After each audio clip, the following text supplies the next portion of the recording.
¿Alcanzan a ver ahí en pantalla? Profe. Bien. Bueno, en este caso, básicamente, sin entrar, vuelvo a repetir, sin entrar a cuestiones de cálculo fino, porque no es el objetivo del práctico, pero sí de alguna manera cómo considerar las armaduras para poder determinar el tamaño máximo del agregado a utilizar, o cómo nos condiciona el agregado, o cómo condicionamos el agregado a la situación de armadura que tengamos. Fíjense que acá, bueno, concretamente habla de columna sunchada porque en realidad es una columna circular que tiene una armadura principal, que ahí está identificada como ASW,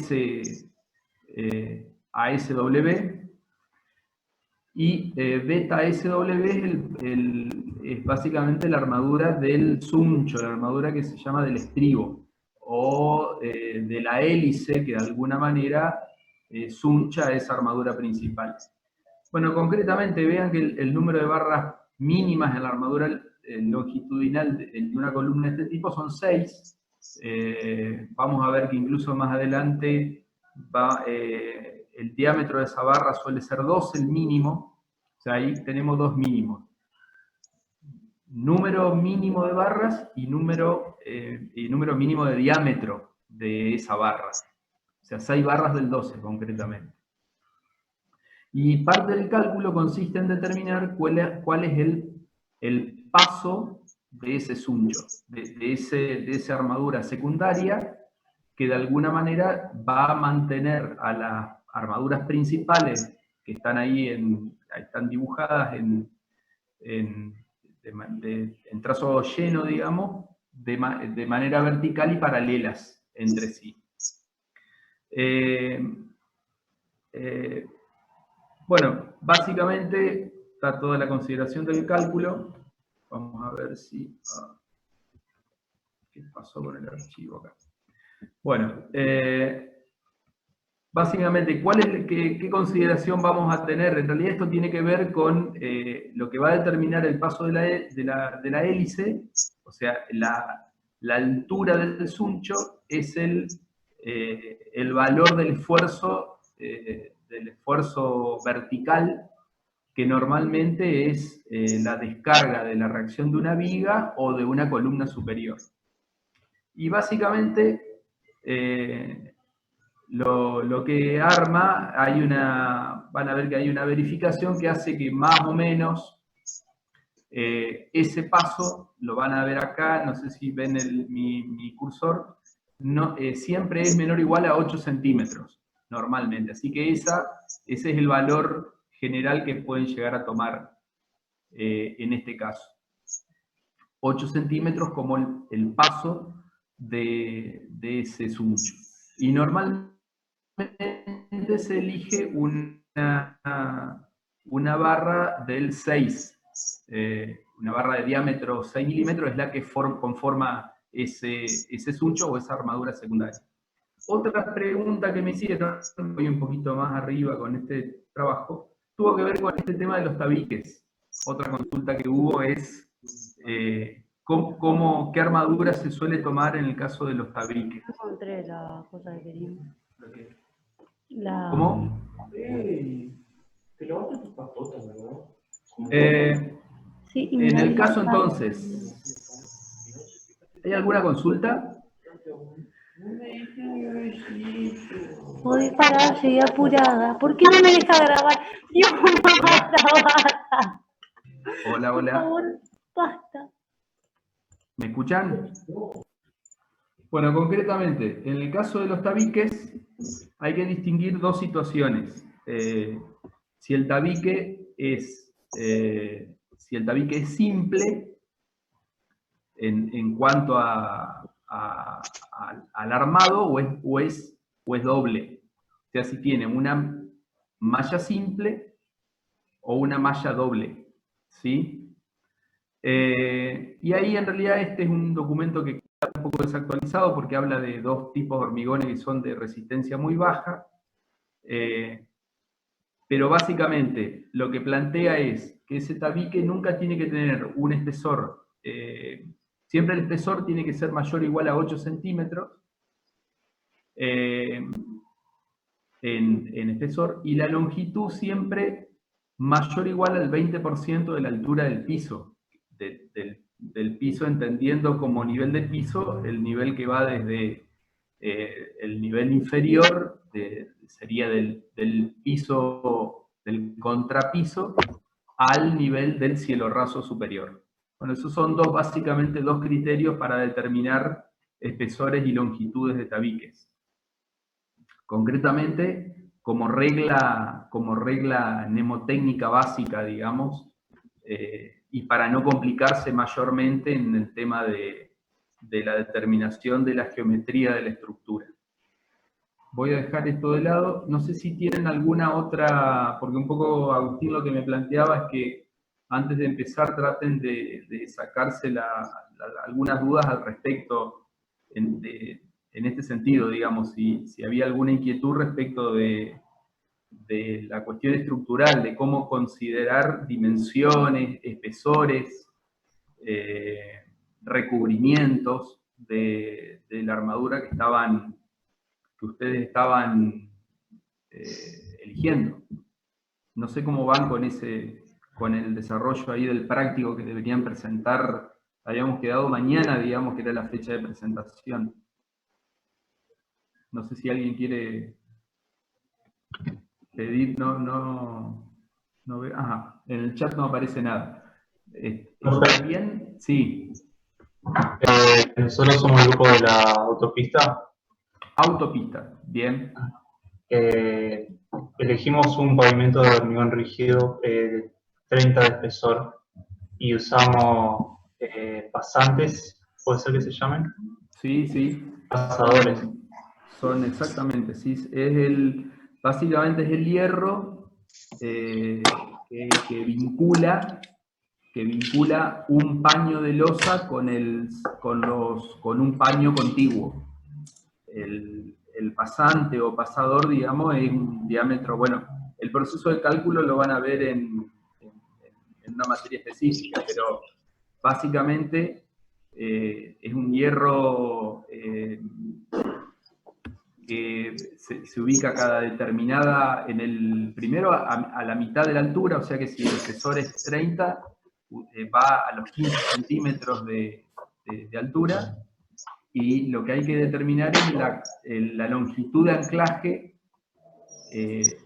entre una losa y su contigua que puede estar en la dirección, a ver, tomándolo en un plano XY, vamos a tener pasantes en dirección X y en dirección Y, ¿sí? En las dos direcciones, porque normalmente los paños ocupan media calzada, digamos, básicamente, se considera así, digamos, de media trocha, digamos, el paño de losa que va a formar el pavimento. Profe, o sea que llevaría un pasante entre cada trocha. Exactamente. Ah, ok. Exactamente. Llevan, vuelvo a repetir, en dirección, digamos, sería en la dirección del sentido del camino, de la autopista, y en la dirección perpendicular, digamos, normalmente porque normalmente acá hay muy pocas terminadoras de trocha completa, digamos. Entonces, digamos, básicamente el ancho más o menos estimado son 4 metros de la terminadora. Pero esos 4 metros básicamente es una vía de circulación. Y inmediatamente, de manera inmediata y paralela, se hormigona la segunda, pero para vincularla se van ubicando estos pasantes de los que estamos hablando, digamos, ¿no? Y ahí el cálculo básicamente consiste en determinar cuál es el grado de empotramiento hacia un lado y hacia el otro. Yo en estos documentos que tengo justo no está ese tema. pero bueno, se lo consideren algo así muy genérico. Nosotros, para el tamaño máximo del agregado, los pusimos en unos canastos que vimos que se usaban, están en un archivo del Instituto de Cemento Portland. Y tomamos lo que sería la barra superior e inferior del canasto como medida máxima. Perfecto. ¿Y qué tenés presente qué valor tomaron ahí como agregado máximo? Aguantar, ya te digo, usamos 30 de espesor, de 25 milímetros los pasadores, y nos quedó un margen bastante grande, usando la regla esa de un quinto, un tercio, tres cuartos, todo eso. Nos quedó el menor de 91 milímetros. Pero como buscamos en Vialidad Nacional, había una especificación de las especificaciones generales que decía que tenía que ser menor de 37,5, porque usamos una pavimentadora con molde deslizante. Bien. Entonces usamos Está bien, me parece bien, está perfecto. No, estaba buscando algo porque otra pregunta que me habían hecho en algún momento, estaba buscando, yo tenía una, que ahora justo moví el archivo, el tema de, me preguntaban por los recubrimientos, digamos. Justo tenía una planilla para mostrarle. A ver si la encuentro medio rápido, se las muestro, si no...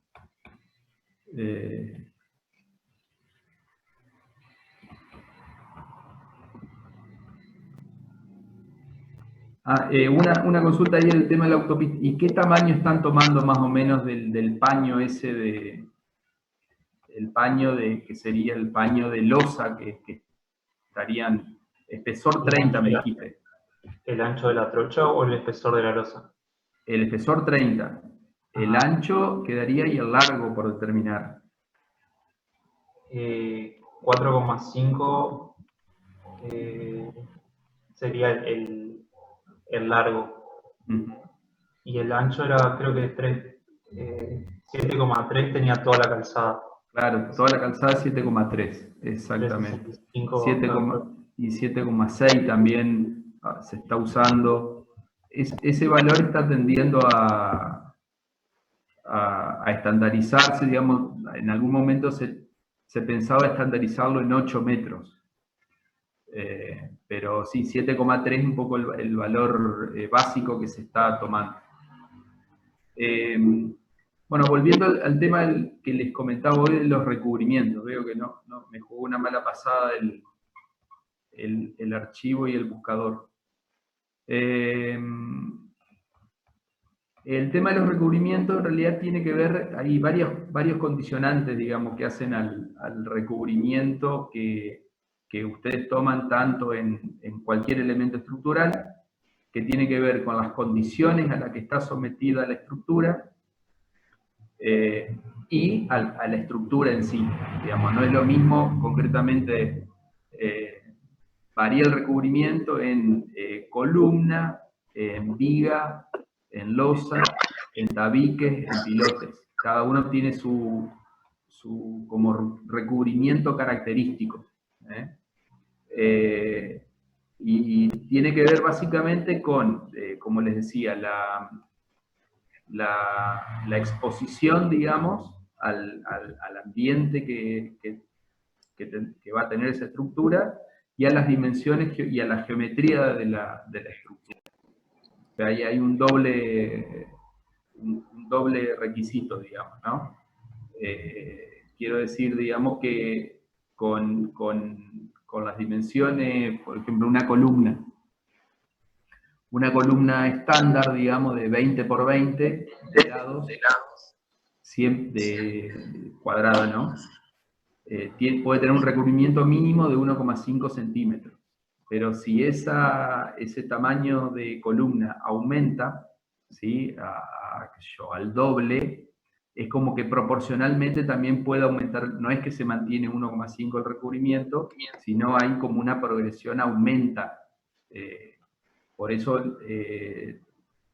insistíamos en que hay que determinar en los que eligieron columna, por ejemplo, cuál es la dimensión de la columna en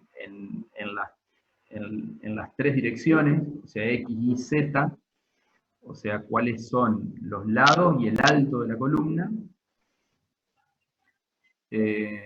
Y también ahí hay que determinar básicamente una distribución teórica de armadura. Concretamente, en una columna cuadrada de 20 por 20 basta con 4 hierros longitudinales del 12, digamos que sería el mínimo, algunos toman el 10, depende del reglamento, pero en el caso de que aumente en un sentido la dimensión de la columna, ahí ya aparece la incorporación de algún hierro intermedio longitudinal. A ver, concretamente, si es de 40 por 40, es probable que no tengamos solamente los 2 hierros de las esquinas principales, sino que aparezca un nervio intermedio. ¿Se entiende lo que estoy queriendo decir? Digamos, bueno, eso lo van a tener que presentar como característica un poco de la estructura, ¿no? No, se me fue el tema de los recubrimientos. En todo caso, al grupo que me lo...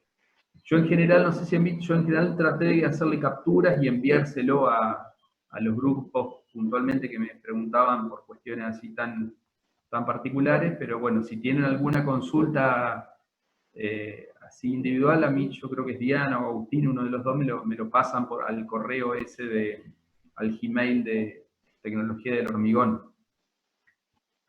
De acá a mañana, obviamente, si llegan a tener algún tipo de consulta particular. No sé si hay alguna más, alguna estructura más que estén interesados en comentar, o alguna particularidad que hayan tenido en este proceso de dosificar.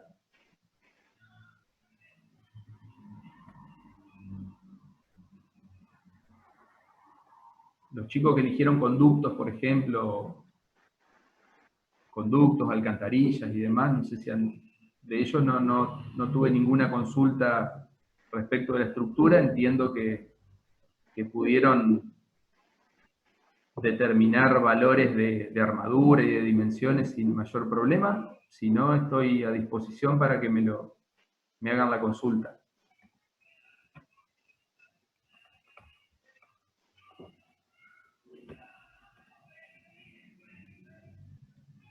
Por si no, le paso a Agustín. Bueno, listo. Listo, Martín. Aparentemente lo tienen bastante aceitado, me alegro.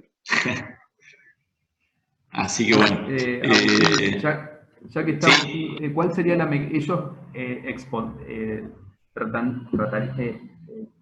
estaría la instancia de exposición, ¿no?, de la dosificación de cada uno de los grupos? Exacto. Sería después, Lo que después del parcial. Lo que le vamos a pedir es que cada grupo exponga la dosificación que hizo. Yo diría que en 3 o 4 filminas, o si pueden 5, pero no más de eso. Traten de dividirse quién es el que prepara la presentación y de participar todos en la exposición. O sea, divídanse las partes de cada uno. Y bueno, muestren cuáles son los datos de inicio, digamos, de características de la dosificación que tomaron, el método que emplearon y la dosificación final. O sea, un cuadro de resumen de la dosificación final, y en función de esa dosificación final, qué modificación harían. Bueno, obviamente van a hacer un pastón, que sería el paso siguiente de la dosificación, y después qué modificación harían de ese dosaje. No sé, por ejemplo, si les da demasiada cantidad de cemento, o si En el caso, por ejemplo, que les dé un asentamiento muy bajo, ¿qué modificación harían? ¿Sí? O qué tipo de ajuste tendrían que hacer. Y, o sea, presenten una especie de PowerPoint o algún video, así como el que les pasé yo, así medio casero, o una exposición habilitando la cámara. Me gustaría verlos, digamos, a quienes son los que participan. Y bueno, nada más, no más de 15 minutos. En la clase sería después de la clase del parcial. O sea que usted quiere que eso sea en vivo, no una grabación que nosotros preparemos, ¿verdad? No hay problema si la quieren preparar a la grabación. Prefiero que no, que sea en vivo. Igualmente vamos a dejar 5 minutos entre uno y otro como para hacer algunas consultas. ¿Sí? Durante la presentación, si alguno de los 5 o 10 minutos, como para que alguno de los otros grupos, si quiere, pueda participar y cualquiera de los otros chicos, digamos, y nosotros también, consultar algo. Agustín, esto sería, ¿querés que yo arme el orden de los grupos, digamos, que expondrían? Dale. En base a la planilla, ¿Sí? ¿sería ¿Sí? para el martes 19? Sí, sería para esa fecha. Bien. Sí. Sí, no ¿Cómo? sé quién quiere hacer una consulta.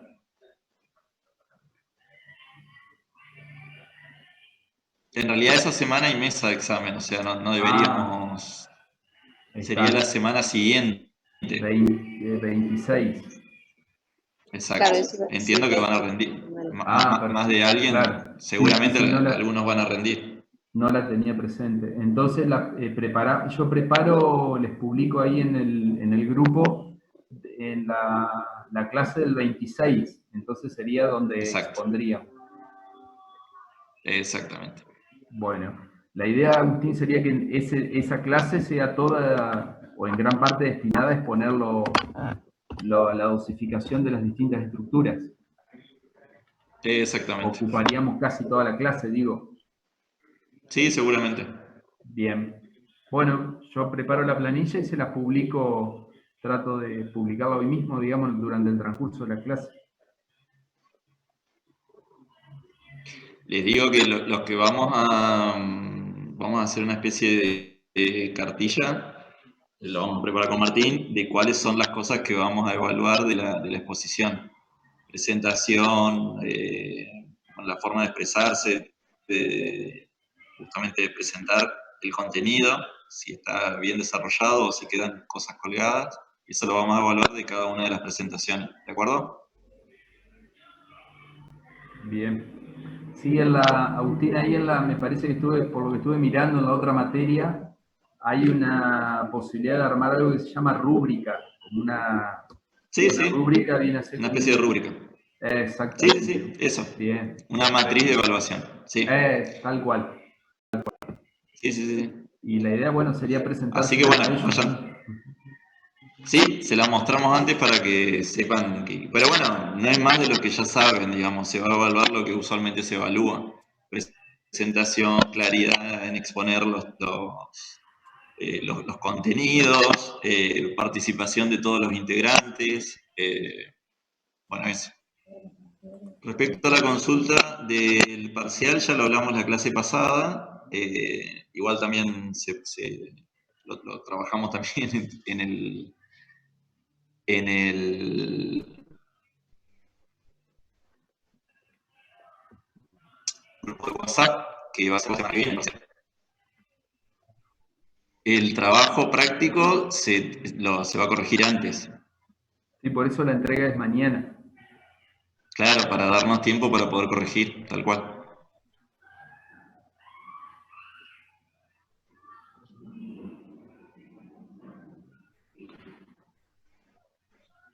¿Hay alguna consulta más sobre el trabajo? Bueno.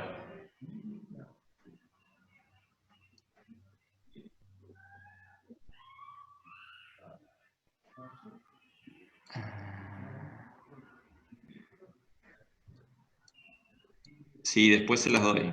La metodología, bueno, va a ser escrito, no va a haber va a ser escrito, no lo vamos a hacer oral. Seguramente va a ser una especie de planilla con preguntas y ustedes van a tener que responderlas y entregarlas en un cierto tiempo.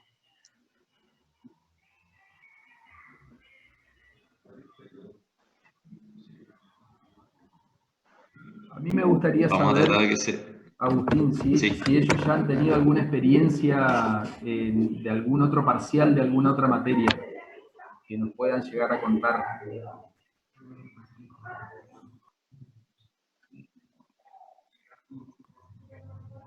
Sí, Sócrates es otra forma. Es otra forma. Lo que pasa es que con Sócrates nosotros ya estamos haciendo las pruebas diagnósticas y vamos a ver si lo hacemos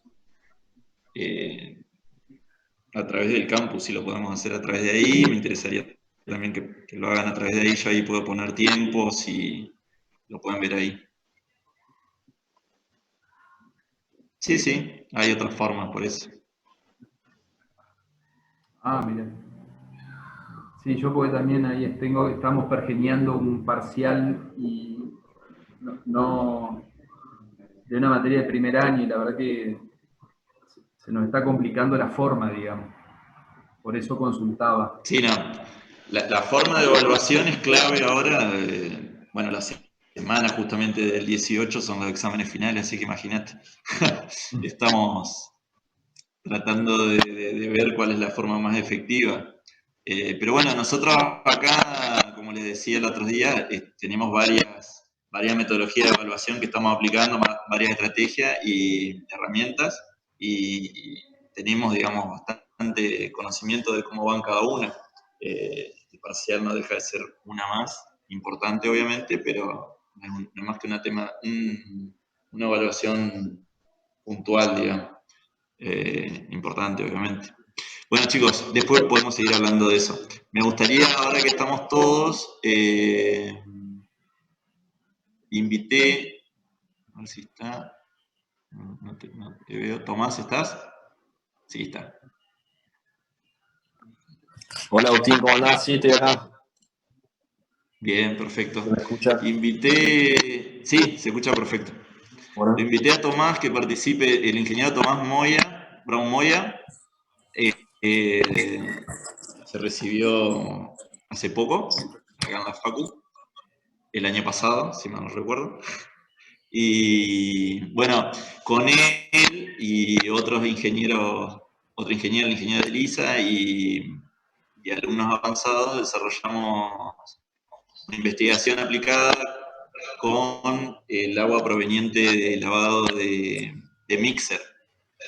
Y como en esta instancia nosotros ya estamos viendo, o sea, terminamos de ver los temas de hormigón, de manejo de hormigón, y terminamos de ver el comportamiento del hormigón fresco y demás, lo que me interesaba era que Tomás pueda, digamos, comentarle la cantidad de pastones, ¿sí?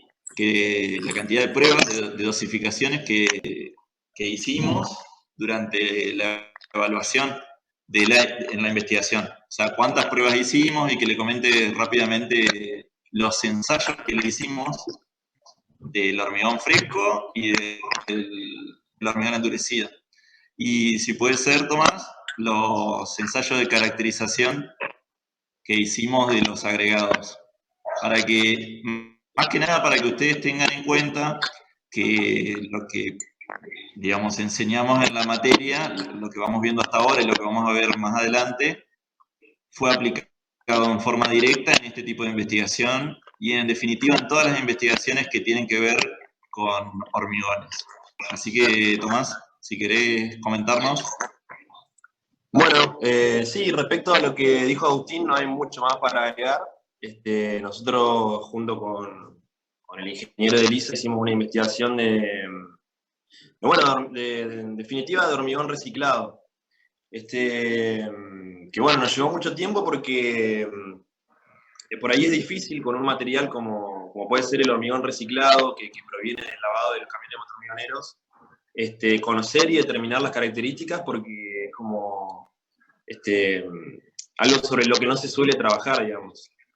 Entonces, bueno, obviamente en una primera etapa, lo que nosotros buscábamos era justamente determinar las características de ese material, en una primera instancia, obviamente mediante granulometría, digamos. Y bueno, se fueron haciendo ensayos de granulometría, tanto del material reciclado como también del resto de los materiales que iban a componer el pastón de hormigón, que bueno, ustedes sabrán que son el hormigón, está compuesto de arena, de canto rodado y de cemento y obviamente también de agua. Así que bueno, una vez que nosotros pudimos determinar la granulometría de todos los materiales, lo que hicimos fue determinar las curvas granulométricas de cada uno de los materiales.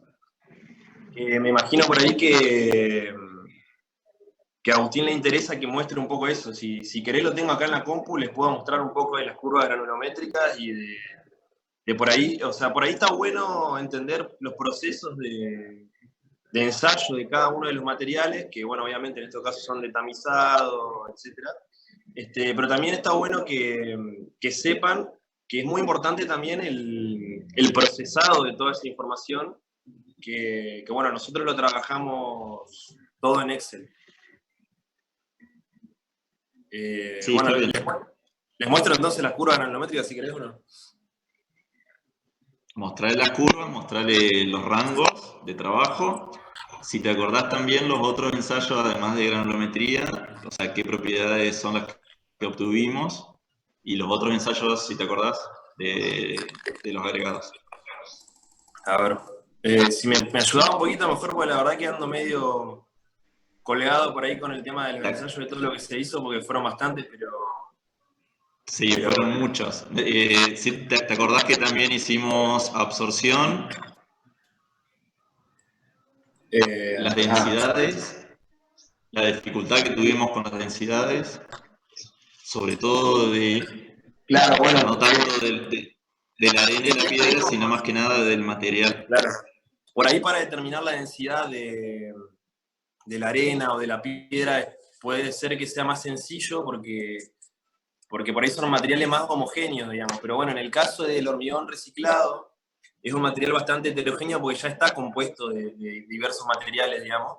Entonces, eso por ahí dificulta que se determine la densidad de este material.